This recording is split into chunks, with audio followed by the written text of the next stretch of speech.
সত্যি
কথা বলার জন্য যদি আমাকে গলায় ফাঁসি দেয়, আমি সাদাকে সাদা, কালোকে কালো বলবো। আমি কোন শ্রীময়ী, শ্রীমতী, শ্রীমান কাউকে ভয় করি না। তাতে যদি আমার জীবন চলে যায়, I can mortgage my life for that. তন্ময়দা বসে আছেন, প্রদীপদা চলে গেলেন, শঙ্কর নাথ দা বসে আছেন, দাদা বৌদি বসে আছেন, মিয়াদি বসে আছেন, ভারতীদি বসে আছেন। আমি কে বলুন তো এখানে কি নোট অ্যাড্রেস দেওয়ার মতন একজন মানুষ, কিন্তু পরিস্থিতি আমাকে এরকম একটা পোস্ট দিয়েছে, কথা বলতে হবে।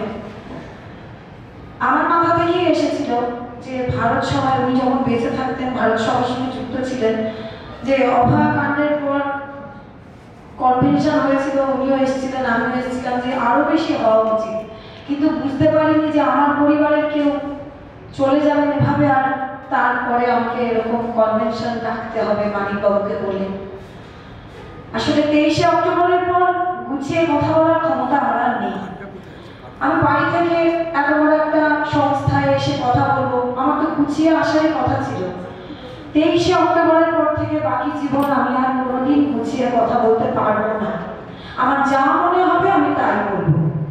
এখানে যে একটা ছোট্ট ছড়ার আকারে একটা ইস্যু রাখা হয়েছে, কার্ডে সেটা দিয়েছি, রাত্রি জেগে জেগে আমি, ইলোরা, মানিকবাবু এটাকে এডিট করেছি। এটা কি কোনো মানে নেই? এটা কি পঙ্কজ দত্তকে গ্লোরিফাই করার জন্য ডাকা হয়েছে? ব্যাপারটা না।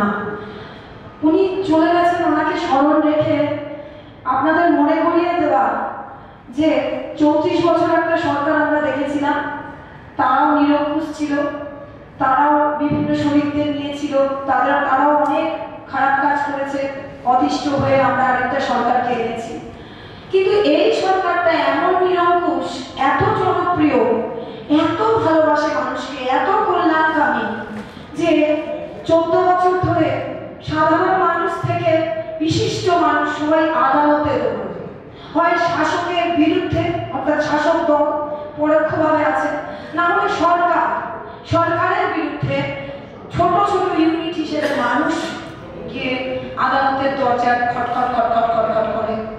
আমি এখনো খটখট করছি। আমার অনেক বয়স্ক আত্মীয় স্বজন বলেছিল যে উইডো পেনশন নিয়ে চুপচাপ বাড়িতে বসে থাকো, তোমার কি দরকার পড়েছে দুটো কোমর ভাঙে ওই লাঠিটা নিয়ে আদালতে যাওয়ার? কিন্তু আমি যে রাতে ঘুমোতে পারি না, আমার যে ওই ভদ্রলোকের মুখটা মনে পড়ে যে আমার 2 মাস পর 40 বছরের সাথী ছিল, আমাদের দুজনের সংসারে ওই গুণিত বাবুরা জানেন কেউ ছিল না। উনি কখন বাড়ি আসবেন তারপরে চা খাবো, উনি কখন বাড়ি আসবেন তারপরে ভাত খাবো, এই তো ছিল আমার জীবন। হঠাৎ করে কি ঘটলো, যে লোকটা একটা হাঁচি দিলে একটা হোমিওপ্যাথি ওষুধও লাগতো না, সে লোকটা এরকম করে চলে গেল। আমি কি আদালতে না গিয়ে পারি? একটা সাবজুডিস ম্যাটার আপনাদের সামনে বলবো কি করে? কিন্তু সেই আদালতে ওই প্রয়াত মানুষটি বেইজ্জত হয়েছেন। হ্যাঁ হয়েছে, আমার মানানি হয়েছে। আমি কি করবো জানি না। উকিল বাবু তিনি আমার দিকে না কার দিকে তাও জানি না, কিন্তু লড়ে যাচ্ছি। একটা কথা বলবো, যে আজকের দিনটা আমরা যখন বেঁচে ছিলাম দুজনে, একটা বছর পেয়েছিলাম, পরের বছর 11 মে। কোনোদিন ভাবিনি তারপরের বছর 11 মে আমি একলা হয়ে যাব। আমাকে একটা সেলিব্রেট করতে হবে গণতন্ত্রের একটা দিবস হিসেবে। এটা শুধু পঙ্কজ দত্তের জয়ের দিন না, যে কোনো সাধারণ মানুষের জয়ের, গণতন্ত্রপ্রেমী মানুষ যারা প্রত্যেকে নিজের সাংবিধানিক কারণে যে অধিকার আমাদের আছে সেটা পাওয়ার জন্য যখন জয়লাভ করেন, তখন কিন্তু এই দিনটাকে সেলিব্রেট করতে হয় এরকম অনুষ্ঠান করে। আর আপনারা যারা এই গরমের মধ্যে দয়া করে এসেছেন এই সেলিব্রেশনে, তাদের উনিশ জানাই। কি করব, একটা ভাষণ দিয়েছিলেন, হ্যাঁ, প্রেসিডেন্সি বিশ্ববিদ্যালয়, সেটা তো পরের কথা। আমার এখনো মনে আছে যে কোভিডটা চলে যাবে এই সময় পোস্টার কাণ্ড হয়েছিল কোন এক ব্যক্তিগত বাড়িতে, আমি কার বাড়িতে আপনাদের বলতে চাই না, পোস্টার করেছিল। তিনি মীরাটুন্ডি বলে যে বিখ্যাত চ্যানেলে আমন্ত্রিত হয়ে তিনি বক্তব্য রেখেছিলেন। তখনও কোভিড শেষ হয়নি, বাইর থেকে বাইক দিয়েছিলেন। সেই বাইক দেওয়ার 16 ঘন্টার মধ্যে রাস্তা থেকে তার সিকিউরিটি উইথড্র করে নেওয়া হয়েছিল, তাকে না জানিয়ে। তিনি খুব একটা গাড়িতে যে সবসময় চলতেন তা না, তিনি বাসে চলতেন, অটোয় চলতেন, ট্যাক্সিতে চলতেন। এই মহাবোধি সোসাইটির সামনে হঠাৎ তিনি শুনতে পেলেন যে তার সিকিউরিটিকে বলা হচ্ছে যে তুমি চলে এসো, বেড়াতে চলে এসো। সিকিউরিটি কাঁদছে, কারণ জানে যে তার পোস্টিংটা সুন্দরবনে হবে, স্বার্থটা সে দেখছে। সে বলছে স্যার আমি আপনার কাছ থেকে যাবো না। আর তিনি বলছেন যে না, তোমাকে যেতে হবে, কারণ তোমার চাকরিটা ইনসিকিউর। আমি তো রিটায়ার করে গেছি, আমাকে যা পারে করো, কিন্তু তোমার চাকরিটা ইনসিকিউর হয়ে যাবে তুমি যদি ওবে না করো কথাটা। আমার এখনো মনে আছে সেই ছেলেটি কাঁদতে কাঁদতে চলে গেল। আর আমরা ভাবলাম যে আমাদের কি হবে, সরকারি বাড়ি নেই, সরকারি গাড়ি নেই, সরকারি সিকিউরিটি একটা ছিল। পশ্চিমবঙ্গ সরকারের একটা নিয়ম ছিল যে ডিআইজি, মিনিমাম ডিআইজি স্তরে রিটায়ার করলে আর মৃত্যু তার চাকরির কারণে, তার চাকরির যে সিকিউরিটি দরকার হয়, তিনি যে সমস্ত সিদ্ধান্ত চাকরি করা অবস্থায় নিয়েছিলেন তার জন্য তার আমৃত্যু একটা সিকিউরিটি থাকে। হঠাৎ করে অপমানজনকভাবে তাকে কিছু না জানিয়ে তুলে নেওয়া হলো। তিনি 20 দিন কিচ্ছু করেননি।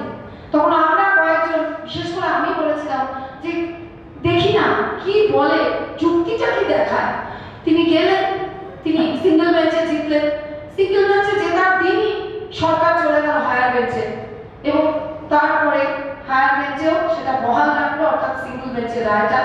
তিনি 11 মে ফিরে পেলেন তার সিকিউরিটি, কিন্তু পুরনো ছেলেটিকে দেওয়া হলো না। আমরা জানতাম দেওয়া হবে না। তার থেকে অনেক কমজোরি, যে বুদ্ধিমত্তায় হোক, যে কারণে হোক না, আমি শাসক চেষ্টা করলো যে দিয়েছি যখন তোমাকে বাধ্য হয়ে, তখন তোমাকে একটু কমজোরি জিনিসই দেবো। আমাদের কোনো তার জন্য অসুবিধা ছিল না। কিন্তু অবাক লাগে যে কোনো কারণ ছাড়া এইভাবে অপদস্থ করা, যে ট্র্যাডিশন সেটা থ্রেড কালচারের অঙ্গ কিনা, এক্সটেন্ডেড থ্রেড কালচার কতদূর হতে পারে, আর বাদ বাকিটা আপনারা সবাই জানেন।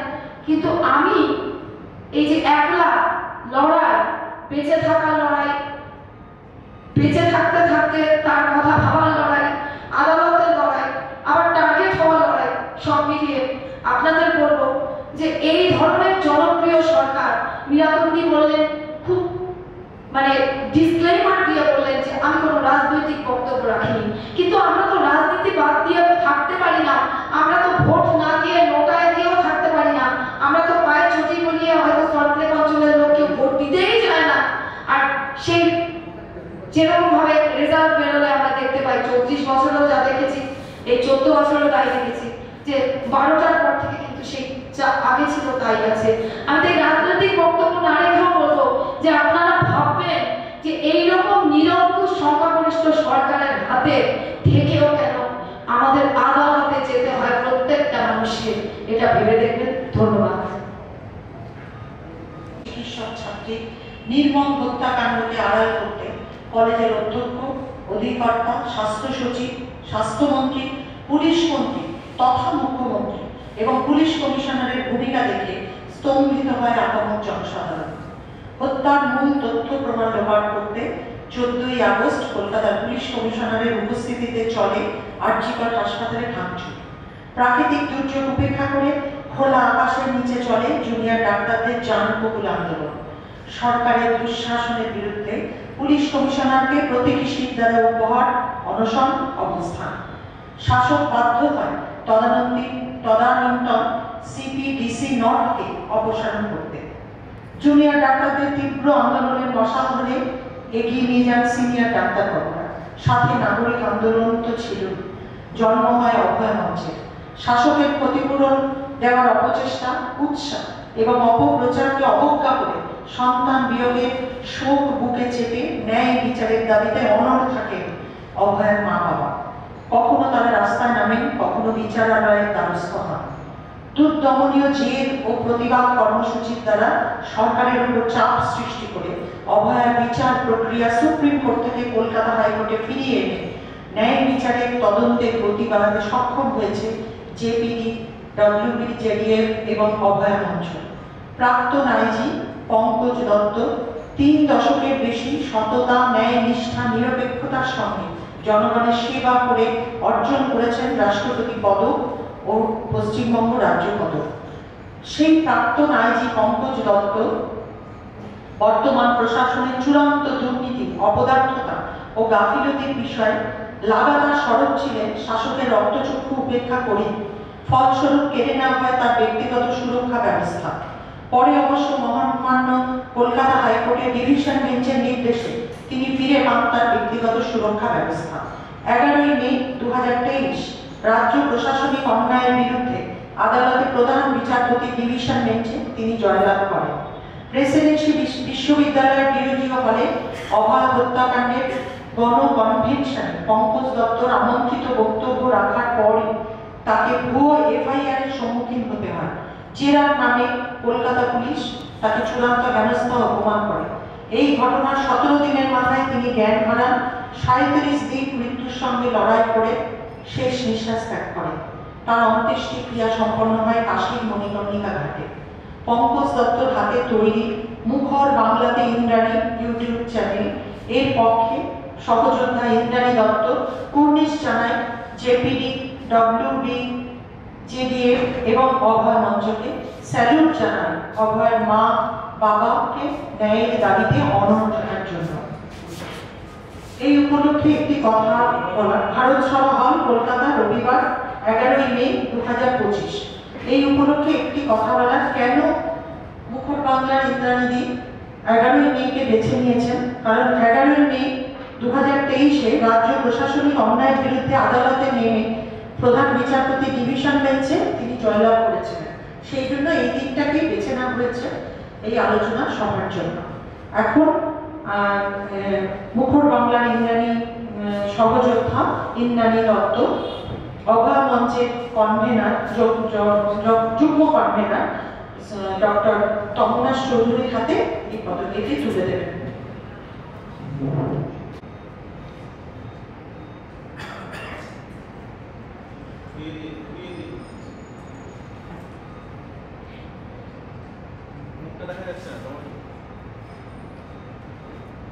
এই অর্থগুলোটা আমার প্রথম উইডো পেনশনের থেকে দেওয়া হলো।